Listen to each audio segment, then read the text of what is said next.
আমার যদি নিতে হয় একটু ভাই আবু বকরের কাছে নিয়ে যাও, তিনি নরম মানুষ আছেন, আমি তার কাছে একটু যাও।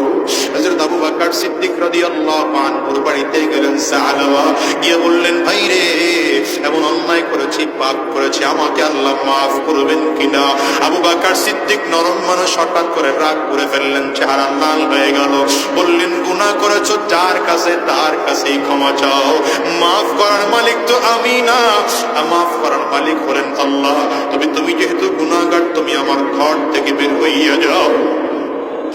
আল্লাহর বান্দা দাঁড়ায় বলে, এখন কার কাছে যাব?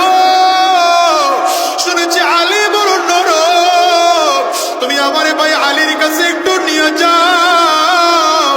আল্লাহর বান্দা এবার আলী রাদিয়াল্লাহু আনহুর কাছে যায়, গিয়ে বলে, ভাই আমি এমন অন্যায় করেছি, আমার মালিক আমার মাফ করবেন কিনা বলো। হযরত আলী রাদিয়াল্লাহু